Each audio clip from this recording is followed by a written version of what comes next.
So what do we mean by breathing mechanics, and why is it important, and how should we be teaching this to our patients? So breathing mechanics are really important because this sets up how we manage our intra-abdominal pressure. If we have poor breathing mechanics, then we're not going to be able to manage our intra-abdominal pressure well, and that then increases our risk of parastoma hernia. So breathing mechanics are the absolute fundamental foundations that everybody needs to have right. The process of surgery and the process of abdominal surgery and any kind of bowel disease can really interrupt our breathing mechanics. So it can create quite poor mechanics and dysfunctional breathing patterns. So ideally, we would be getting people to do this pre-surgery. So they've got an opportunity to practice, an opportunity to improve their mechanics, timing and coordination of their abdominal muscles and the whole of the core. And if that's not possible, we would need to introduce it as soon as possible post-surgery. So this is something people could be doing within 24 hours post-surgery. It's very mechanical in nature, so we want to be really thinking about how the breath is moving within the body and what that's doing with our timing, coordination of our ribs and our abdominal wall. A little bit tricky to begin with, so we really need to bring a lot of awareness to that and to practice and to sort of really think about how we're doing it. So this is not a new technique that we breathe like this all the time. This is a breathing practice technique which will then flow into other movements when we're starting to do our core rehabilitation, but also when we're moving into things like lifting and sort of getting back into normal activities of daily living. So let's just start with some diaphragm breathing. So we can do this in a number of different positions. So we'll start in a standing position just to get a feeling, and we'll practice in some different positions as well. So we want to place our hands on the rib cage and we want to feel the ribs open wide like an umbrella. So we don't want the shoulders to lift and we don't want the belly to push out too much. We want this beginning to come from the ribs. So we breathe in and we feel the ribs come nice and wide. Breathe out and just feel the ribs close back down. So umbrella breathing, inhale and exhale. Feel your rib cage open. So shoulders are down, belly's relaxed. People are finding that tricky. We can place a TheraBand or a scarf, wrap it around the ribs, just to give us a little bit more feedback. So we can hold that crossed over at the front and we inhale. Push into that rib, push into the band, open the ribs wide and exhale. So the breathing rate is about in for a count of 4, out for a count of 4 with all of this.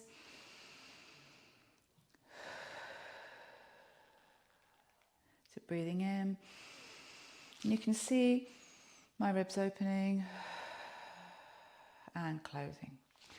So to begin with, the first thing to do is just to practice this diaphragm breathing to enable us to open the ribs, allow the diaphragm to expand and press down, and just to start to improve those basic breathing mechanics. So we can practice that in a standing position. We can do it in a seated position on the side of the bed or in a chair, exactly the same. Or we can do it lying on our back in the bed or on the floor or on our side, any position. And I would encourage you to practice it in many different positions so you know how it feels. So part 2 of this is to bring a little bit more awareness to the abdominals as well. So we want timing and coordination. So when we inhale, we want the ribs to open, but we also want the breath to move down into the body. So let's do this on our side. So we can do this on a couch. So if you have a patient on an examination couch in your clinic, you can practice with them there. They can practice in their bed at home, or they can practice on the floor. So coming down sideways, rolling over onto our back and getting into a good position.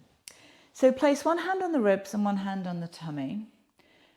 And when we breathe in, this time we want to see the rib, we want to feel the rib open, but we also want to feel a little bit of the belly lift and rise as well. So we've got a sort of 50-50 split of breath coming into the ribs and the tummy. Don't force the belly to lift, but we want the belly to expand as we inhale. So as we inhale, the rib opens and the belly lifts. And then we exhale. The ribs come down and the belly flattens. This is not how the majority of people breathe. What you'll see is you'll see a breathing in and you'll see a sucking in of the tummy, and then you see a breathing out. They'll breathe out and they'll push their belly up. So we want to do the opposite of that. So remember, what we're trying to do here is re-establish correct, optimal breathing mechanics to enable us to manage our pressure well. So it's fundamental. So let's practice that again. So legs are relaxed, shoulders are relaxed, hand on the tummy, hand on the rib. Breathing in, rib opens, belly lifts, and we exhale. Rib comes down, belly flattens. So to begin with, you're just looking for that pattern and you're looking for that movement, and your patient is feeling for that in their own body. So that's that sensation of inhale and a kind of inflation and expansion, and then an exhale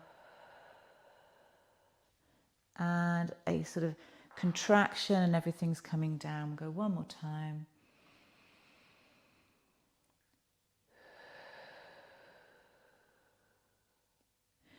So what we're looking for here is timing, coordination, and that kind of correct kind of mechanics of the breathing. If people are finding that difficult on their back, we can do it on the side. This is the easiest position to do it in. And it can be really nice to do this in hospital bed or in bed at home. So we want a hand on the tummy, and we're just going to breathe in. And we're going to feel the rib expand, but also the belly expand into the hand. And then exhale. And the belly comes in. So to begin with, we're just getting a feeling of how this breath is moving in our body and trying to concentrate on just dialing into these really optimal breathing mechanics. So inhale, expand the belly.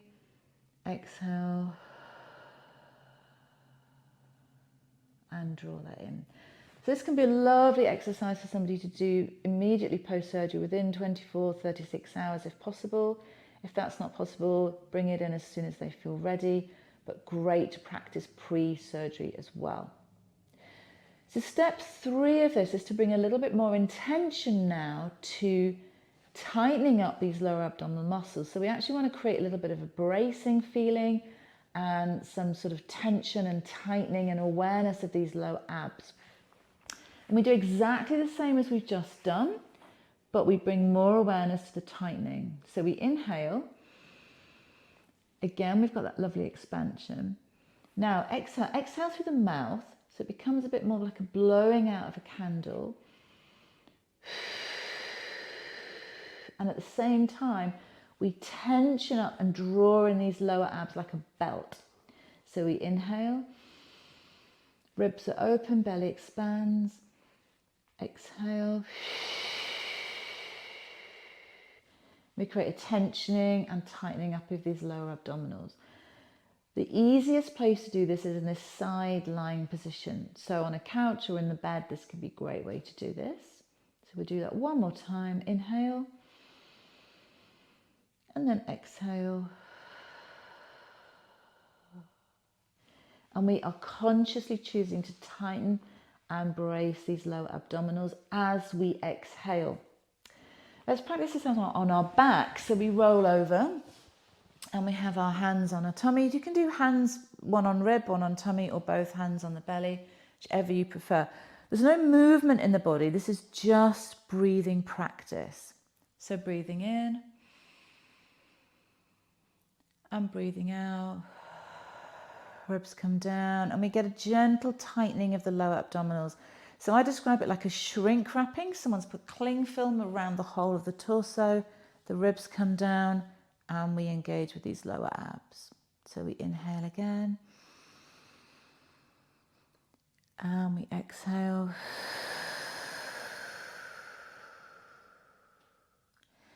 So all we're looking for at this stage is the timing, the coordination, and that ability to bring some connection and awareness to these lower abdominal muscles.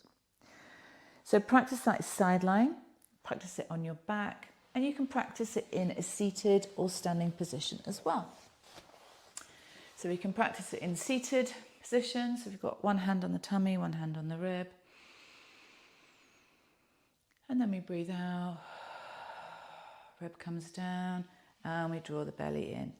So don't overthink it. It's not a particularly physically challenging thing, but people do need to concentrate. And the process of surgery will really create dysfunction in our breathing mechanics. So it's important to retrain these breathing mechanics. So we start with just ribs, step 1. Step 2, bring a little bit more awareness to the abdominals, so we've got that expansion. And then step 3 is to bring more intention to a contraction. So we're starting to tighten up and draw in those lower abdominals as we exhale. Now we can practice this probably a couple of times a day, maybe for a minute or 2 minutes at a time, and then leave it alone, go around our normal daily life. But what starts to happen is if we practice this little and often, it becomes a little bit more established and we start to become more aware of the timing, coordination of those abdominal muscles and core, and everything starts to work a little bit better for us. But we do need to retrain this. It doesn't just happen naturally. It's something that we need to think about and concentrate on and practice. So teach that to your patients pre-surgery if possible, immediately post-surgery if you can, or if they're in clinic, even if it's months later, we can start that breathing practice and look for that optimal timing coordination, those optimal breathing mechanics. Nail that first before they start moving on to more challenging movements and exercises.